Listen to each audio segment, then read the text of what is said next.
Hi, I'm Chuck Lennick. I'm a reenactor, and I used to be a history teacher. I did that for 36 years, and now I'm busy not teaching history, but exploring it on my own. And I've been traveling up and down the length of California and doing stories about the California missions and the presidios and ranchos and the California banditos and outlaws, and I've been getting into ghost towns. And this is going to be the sixth in a series that I've been doing on the ghost towns of California.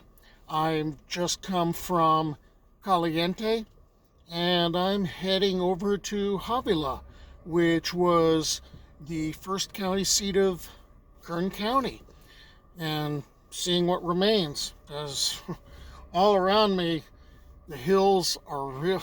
You see the scars of a fire that came through, a fire that was bad enough that got named. So I'm going to see what's there. I hope you stick with me. Havilah was an unincorporated community located between the Walker Basin and the Kern River Valley, and it was completely leveled in the Borel Fire of 2024. I've been driving past a lot of stuff that looks like this. They sure weren't exaggerating about how much the fire destroyed. That was a replica of the Kern County courthouse that was built in Havilah, and now that's gone too.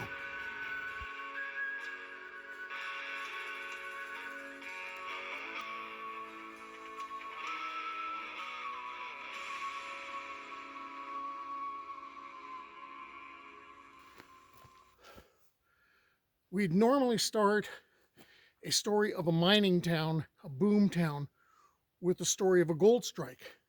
But that's not how the story starts for Havilah. It's going to start because of the Civil War.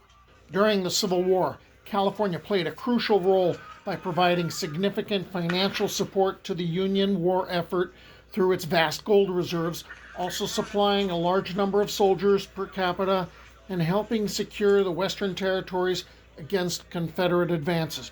California troops were responsible for pushing the Confederate Army out of Arizona and New Mexico in 1862. However, the 31st state was far from united. Many in the North and in the San Francisco Bay Area favored the North, favored the Union, but there were many in the Central Valley and in Los Angeles and in the southern mining areas who preferred the Confederacy. And after the initial rush of people flooding back east to go fight, it became a lot harder because there was a system of passports that evolved. The hidden core of the rebellion was a group called the Knights of the Golden Circle. Some chose to fight in the Golden State as partisan rangers. Rufus Henry Ingram formed Captain Ingram's Partisan Rangers, that's what a Sacramento newspaper called them, who operated in the Santa Cruz Mountains planning a Quantrill-style raid on San Jose, but robbed stages instead. With the passing of the Rangers, Judge George G. Belt formed a new group of self-proclaimed partisans, the Mason Henry Gang, who continued to rob stages but had no plans to share their proceeds with the Confederacy. So, how does this community take shape? What was the catalyst? And we're going to take a look at one of the founders, Asbury Harpending, a Kentuckian who moved to California, who favored the romanticism of a Southern aristocracy and so supported the Confederacy, and he's going to pay a price for it. Asbury Harpending, fellow Kentuckian Ridgely Greathouse, and Englishman Alfred Rubery purchased and provisioned a 90-ton schooner they intended to use as a privateer. It was equipped with 2 rifled 12-pounder brass cannons. The plan was to attack and seize Pacific Mail steamships and the California gold they were carrying, using the J.M. Chapman. However, on March 15, 1863, the helpless Chapman was boarded. The navigator hadn't arrived, but 2 boats of sailors and Marines and a tugboat full of San Francisco policemen did. Harpending, Greathouse, and Rubery were all sentenced to 10 years in prison and each fined $10,000. I'd assume that they were housed on Alcatraz, even though San Quentin, the state's only prison, was already operating for about 9 or 10 years. But Fort Alcatraz was used to imprison Confederate sympathizers and privateers on the West Coast. They didn't serve the 10 years. They didn't serve the full sentence. After a few months, President Lincoln pardoned the men. By the way, the Civil War is still going on, but he pardoned the 3 men largely as a favor to Rubery's uncle. All right, so they get out, and Harpending decides he is not going to hang around San Francisco, and he heads south. He found fellow Southern sympathizers, secessionists, and what he ended up doing, he's going to end up mining with them along the Clear Creek area, and eventually these guys find gold. And immediately what they do is they claim a township on the road between Keysville and Tehachapi, and they name it Havilah, Land of Gold.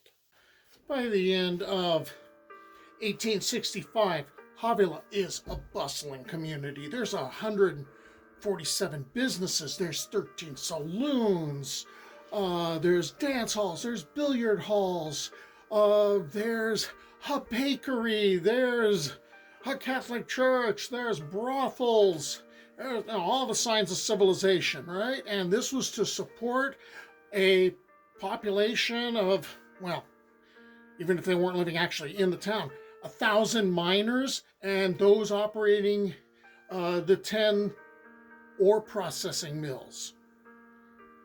Havilah is booming.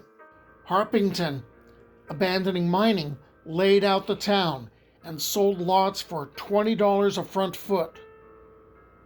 In 1865, the former miner and now former realtor left with $800,000 to return to San Francisco. By April 2nd, 1866, Havilah was the county seat at the founding of Kern County, so the town added a courthouse, a jail, and the Havilah School District, with the first public school in Kern County. 4 months later, the Havilah Courier is being published.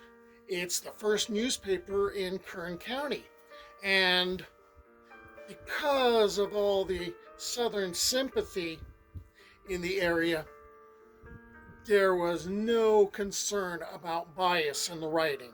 Then during that time period, 1860s up through the 1890s, there wouldn't be concern about bias in the papers. By the way, the post office is also going to show up, and it's going to open around 1866, and it'll be shut down about 1918. It wasn't all civilization. One description, if ever there was a godforsaken set of reprobates collected in an unprotected town, it is here. From morning to night and night to morning, it is one ceaseless round of drinking and gambling, only varied by an occasional scrape or fight. Okay, the bad times are going to start now. By the next year, only a quarter of the mines are operating. By 1869, the mines are played out. By 1872, another blow is going to be struck against Havilah, because this was the county seat. Well, now the county seat is going to move over to Bakersfield. So new courthouse over there, new jail, more prestige.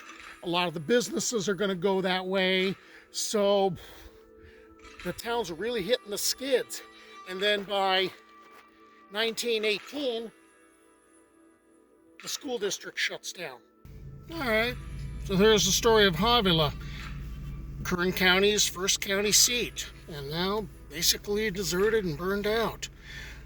So I am going to move on down the road. Another small community, Bodfish, is about 5 miles away. I'll see if that's worth checking out. Then I'm going to head over to the ghost towns around Lake Isabella. Is it proper to call them ghost towns if they're submerged? Well, until the next time. Bye.